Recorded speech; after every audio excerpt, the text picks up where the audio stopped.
Test 4. You will hear a number of different recordings, and you will have to answer questions on what you hear. There will be time for you to read the instructions and questions, and you will have a chance to check your work. All the recordings will be played once only. The test is in 4 sections. At the end of the test, you will be given 10 minutes to transfer your answers to an answer sheet. Now turn to Section 1. Section 1. You will hear a woman who works in a furniture store taking a telephone order from a man. First, you have some time to look at questions 1 to 5. Pause the recording for 30 seconds.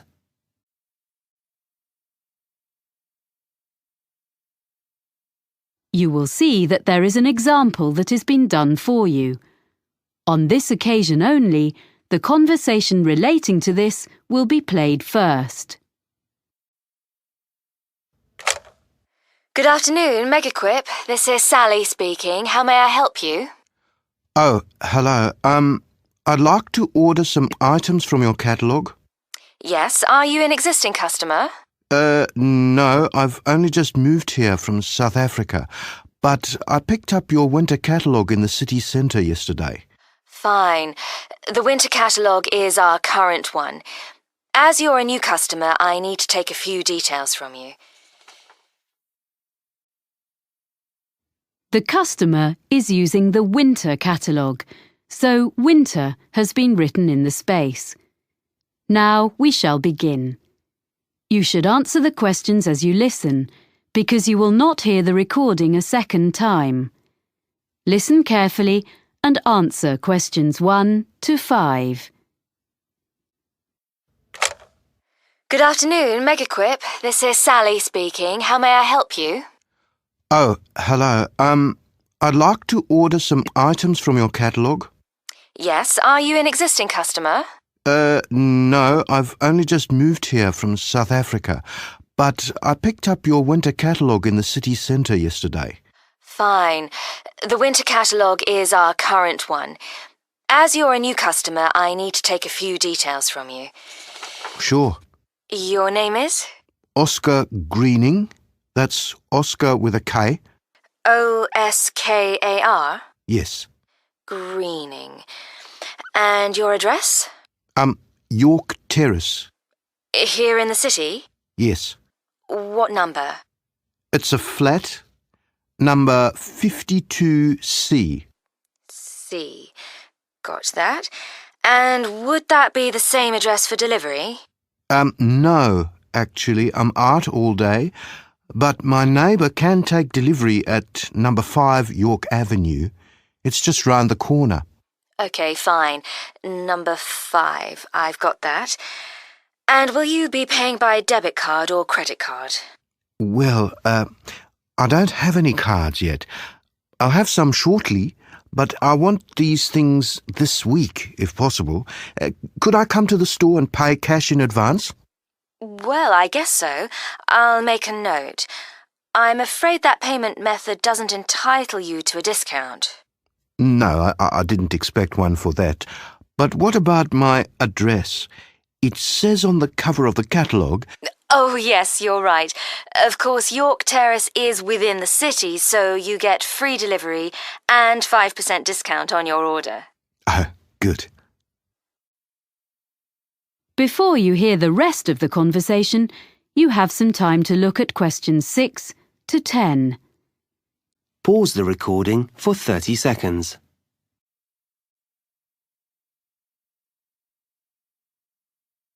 Now listen and answer questions 6 to 10.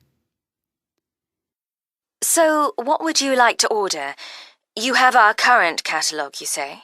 Yes, I need 3 things for the room where I study. My office, I guess.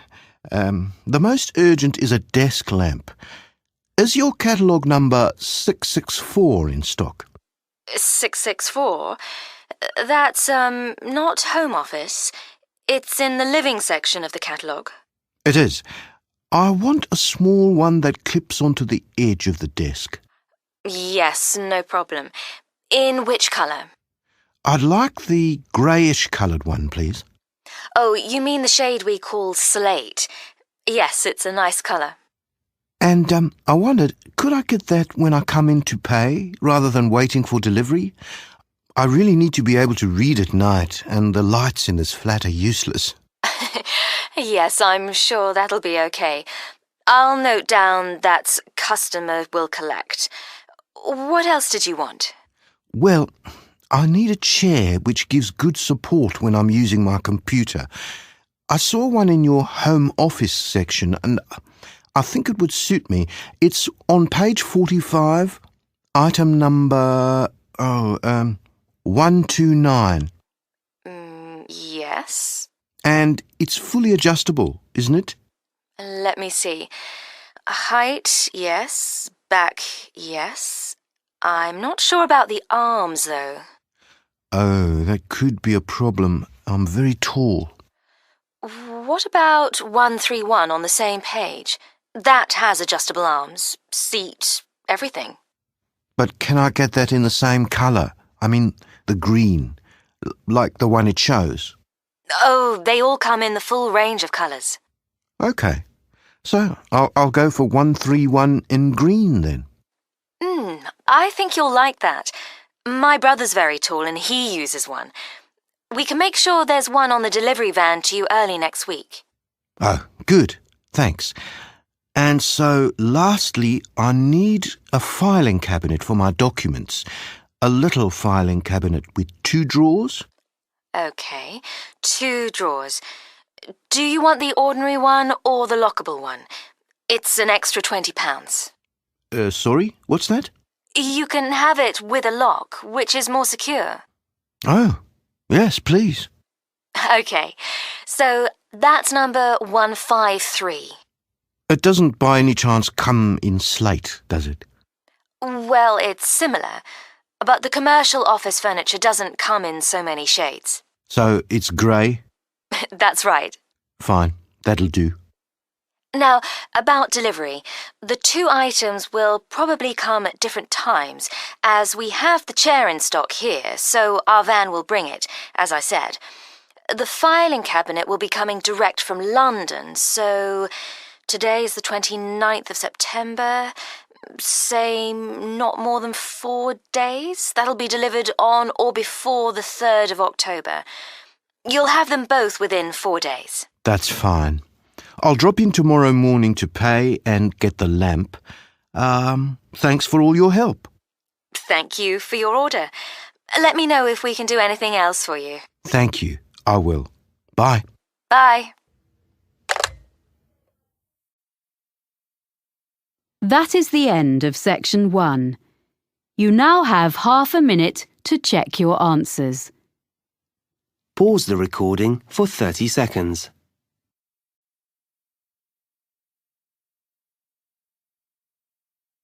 Now turn to section 2. Section 2. You will hear a man taking a group of tourists around a museum site. First, you have some time to look at questions 11 to 14. Pause the recording for 30 seconds.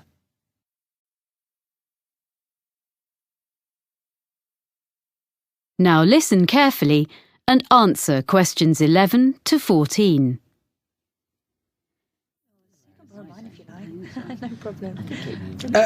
Welcome to Brampton Museum. I'm going to tell you a little bit about the museum first and then show you round. As you can see, Brampton is an open-air museum. The first open-air museums were established in Scandinavia towards the end of the 19th century, and the concept soon spread throughout Europe and North America, and there are several in Britain, all of which tell the history of a particular part of the country. Brampton focuses on life during the 19th century. The site was chosen because there were already some historic 19th century buildings here, and others have been dismantled in different parts of the region and rebuilt on the site. This hadn't been attempted before in these parts, so we're very proud of what we have here. All of the buildings are filled with furniture, machinery and objects. You may be able to see these in other museums, but not in their original settings. What also sets Brampton apart from other museums is that the story of the exhibits is told not by labels, but by costumed staff like myself. I look after sheep, cows and hens, which are much the same as those you see on modern farms, but I use traditional methods to care for them. You will also be able to see a blacksmith and a printer, as well as other craftspeople. If you talk to them, you'll be able to find out what life was really like 150 years ago.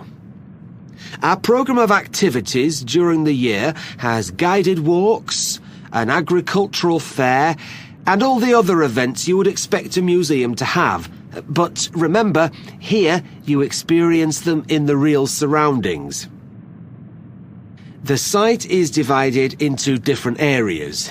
The main building contains our High Street, which is a street of 19th century shops, offices and some homes. There's a stationer's shop which sells a range of specially selected cards, prints and copies of Victorian stationery, all available for purchase by visitors. Upstairs, in the same building, a printer demonstrates the production of posters, business cards and advertising material. Across the street from the stationer's is a clothes shop, and there's a baker's where you can watch a demonstration of someone making bread, cakes and pastries. We also have a sweet shop, which has old-fashioned sweets for sale. Vintage trams travel along from one end of the street to the other, carrying visitors on their journey into the past. We will also be visiting the farm and taking a ride on a steam train. Of course, the main form of transport in those days was the horse, and you can watch horses being exercised in the old stables. This part of Britain was famous for coal mining, and on the site we have part of a mine which opened in 1860 and was worked for over 100 years before closing in 1963. Visitors can put on a hard hat and take a guided tour underground to see how coal was worked and to experience the working conditions in the early 1900s. Before you hear the rest of the talk, you have some time to look at questions 15 to 20. Pause the recording for 30 seconds.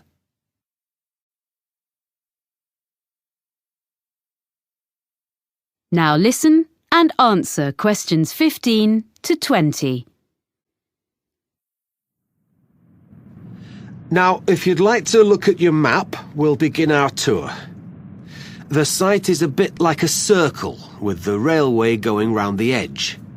You can see where we are now by the entrance, and we're going to start by walking to the High Street. We'll go to the crossroads in the middle of the map and go straight on, making our way between two buildings on either side of the path. The larger one is an exhibition centre, but it's not open today, unfortunately. The other building is offices. The path leads directly to the High Street building, which is at the opposite side of the site to the entrance. Here you're free to wander around and take a ride up and down on a tram. We'll then take the path which follows the railway line and crosses it to the farm. If you wish, you can have tea in the farmhouse, and there'll be time to look at the animals and the machinery. Then we cross the railway line again and visit our special attraction, which is the coal mine. It's just in front of us, here at the entrance. We'll return to the crossroads and walk through a small wooded area to the manor house. This is one of the original buildings on the site and belonged to a wealthy farmer.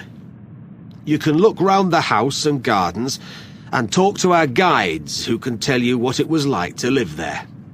We will then follow a path which goes past the pond and will take us to the railway station, which is situated between the path and the railway line.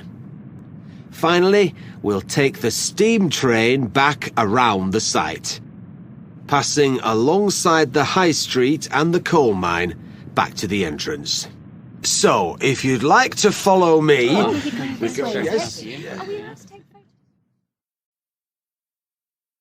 That is the end of section 2. You now have half a minute to check your answers. Pause the recording for 30 seconds.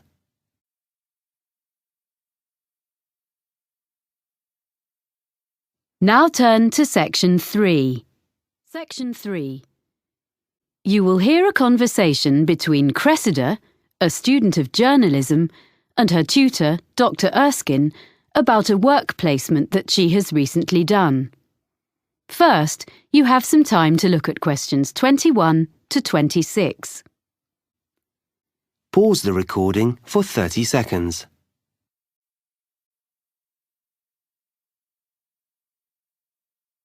Now listen carefully and answer questions 21 to 26. Well, Cressida, that was an interesting presentation you gave yesterday on your placement at the TV News Centre. Thank you, Dr. Erskine. I did work hard on it. Yes, and you did entertain the class. They enjoyed your humour, but you informed them too. But I felt there was a bit of a backstory. You know, something you weren't telling us. So how was it really? Yeah, well, I learned a lot, as I said. But I think some of the lessons weren't ones I wanted to share with the whole group. I mean, my expectations about what it would be like were too high. I'd been fantasising a bit about what I'd be doing. I mean, it all worked out okay in the end. But I got off to a bad start. Yes, I heard something similar from the producer, Ainsley Webb, who assessed your performance. He was quite negative about some of the things you did and your initial attitude, I'm afraid. Would you like to give me your version? I didn't prepare properly is the main thing. On my first morning, I hadn't checked my commuting route properly. And I didn't notice that it says the buses don't start till 6. I had to run all the way to the studio, but I was still late, and I looked a mess. Well, better at this stage of your career than later. To be honest, I made the same kind of mistakes when I was your age. But anyway, as I say, I think the presentation yesterday went extremely well, and I will bear that in mind when I grade your work experience overall. Thank you for being so understanding. Right. Now, have you completed your diary of what you did there? Professor Jenkins hasn't received it, he says. Yes, I have finished it, but I wanted to just tidy it up a bit. Some of it was written in a bit of a hurry. I'll email it to him this afternoon. OK, but I'm afraid he says this will have to be the last time you submit late. Journalism is all about deadlines, and if you can't manage them on your course, he can't give you a diploma saying you're competent, can he? Oh, yes, I'll do it straight after this. I didn't realise. Well, he can be a bit abrupt if he's kept waiting. It's the one thing he really doesn't like. Ooh. I'm sure everything is going to be fine. You're getting very good grades on your work, so as long as you remember that. Yes. Now, did you manage okay generally, do you think? Yeah, okay, I think. Well, it took a while to get to grips with all the equipment. Some of it was quite old, not as fast as what we have here in college, and at first I kept thinking it was my fault. I wasn't pressing the right buttons or something. The thing was, none of the TV centre staff asked me if I wanted instructions. If I asked them how to do some particular operation, they were perfectly civil and would show me, and even say thank you for what I did do. But I felt awkward to keep asking. Before you hear the rest of the conversation, you have some time to look at questions 27 to 30. Pause the recording for 30 seconds.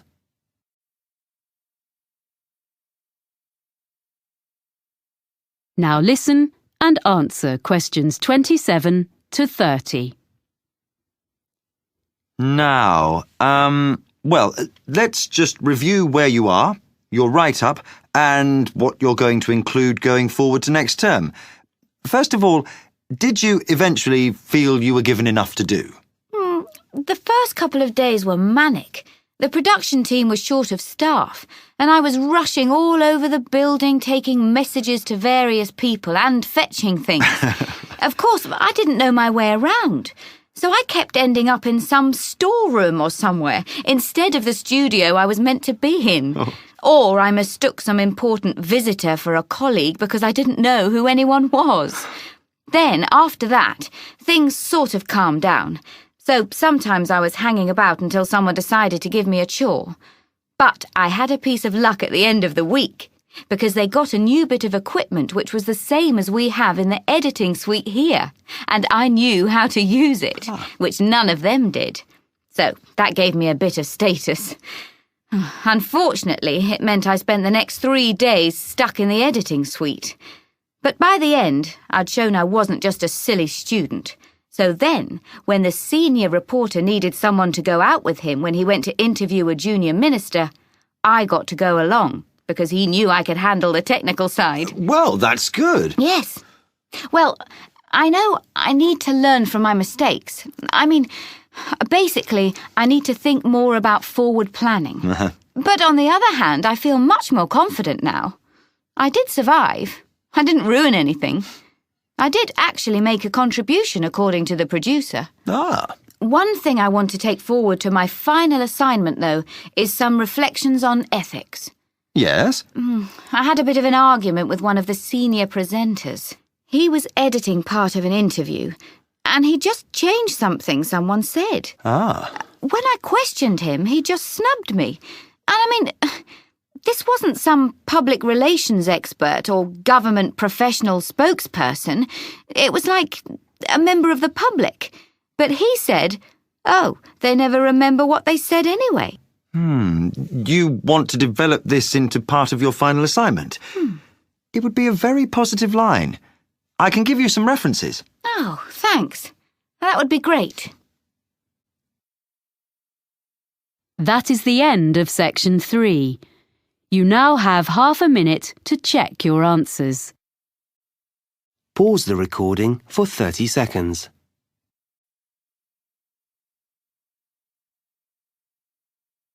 Now turn to section 4. Section 4.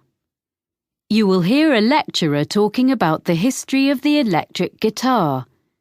First, you have some time to look at questions 31 to 40. Pause the recording for 1 minute.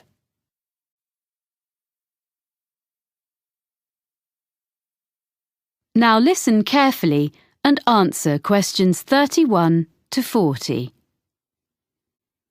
During today's lecture in this series about the history of popular music, I'm going to look at the different stages the electric guitar went through before we ended up with the instrument we know so well today. The driving force behind the invention of the electric guitar was simply the search for a louder sound. In the late 1890s, Orville Gibson, founder of the Gibson Mandolin Guitar Manufacturing Company, designed a guitar with an arched or curved top, as is found on a violin. This made it both stronger and louder than earlier designs, but it was still hard to hear amongst other louder instruments. During the 1920s, with the beginnings of big band music, commercial radio, and the rise of the recording industry, the need to increase the volume of the guitar became even more important. Around 1925, John Dappiera came up with a solution. He designed a guitar known as the National Guitar with a metal body which had metal resonating cones built into the top. It produced a brash tone, which became popular with guitarists who played blues, but was unsuitable for many other types of music. Another way of increasing the volume was thought of in the 1930s. The C.F. Martin Company became known for its Dreadnought, a large, flat-top acoustic guitar that used steel strings instead of the traditional gut ones. It was widely imitated by other makers. These mechanical fixes helped, but only up to a point. So guitarists began to look at the possibilities offered by the new field of electronic amplification. What guitar players needed was a way to separate the guitar's sound and boost it in isolation from the rest of a band or the surroundings. Guitar makers and players began experimenting with electrical pickups, which are the main means of amplification used today. The first successful one was invented in 1931 by George Beecham. He introduced to the market a guitar known as the frying pan, because the playing area consisted of a small round disc. The guitar was hollow and was made of aluminum and steel. He amplified the sound by using a pair of horseshoe-shaped magnets. It was the first commercially successful electric guitar. So by the mid-1930s, an entirely new kind of sound was born. Yet along with its benefits, the new technology brought problems. The traditional hollow body of a guitar caused distortion and feedback when combined with electromagnetic pickups. Musicians and manufacturers realized that a new kind of guitar should be designed from scratch with amplification in mind. In 1935, Adolf Rickenbacker produced a guitar which took his name, the Rickenbacker Electro-Spanish. It was the first guitar produced in plastic, which, because of its weight, vibrated less readily than wood. It eliminated the problems of earlier versions, which were plagued by acoustic feedback. The Electro-Spanish had its own problems, however, because it was very heavy, smaller than other guitars of the period, and was quite awkward to play. Developments continued, and in 1941, Les Paul made a guitar which he called the Log, and true to its name, it was totally solid. All previous guitars had been hollow or partly hollow. It looked slightly strange, but the next step had been made towards the modern electric guitar. The first guitar successfully produced in large numbers was made in 1950 by Leo Fender. His Spanish-style electric guitar, known as a Fender Broadcaster, had a bolt-on neck and was initially criticized by competitors as being very simple and lacking in craftsmanship. Yet it was immediately successful and was particularly suited to mass production, spurring other guitar companies to follow Fender's lead. In 1951, Leo Fender revolutionized the music world yet again when he produced an electric bass guitar. This was the first commercially successful bass model to be played like a guitar. It was easier for players to hit an exact note. That's why it was called the Precision. Although there had already been electric stand-up basses, this was much more portable. It is now standard in the lineup of any rock band, and some historians suggest that entire genres of music, such as reggae and funk, could not exist without it. In 1952, the Gibson Company became Fender's first major competitor when Ted McCarty created the Gibson Les Paul guitar. It was distinctive because it was colored gold. The reason for this was to disguise the fact that it was made from two different kinds of wood. In 1954, Leo Fender responded to this successful instrument by introducing the Fender Stratocaster. It is easily identified by its double cutaway design and 3 pickups. This model may be the most influential electric guitar ever produced. The modern guitar as we know it was here to stay. That is the end of section 4. You now have half a minute to check your answers. Pause the recording for 30 seconds.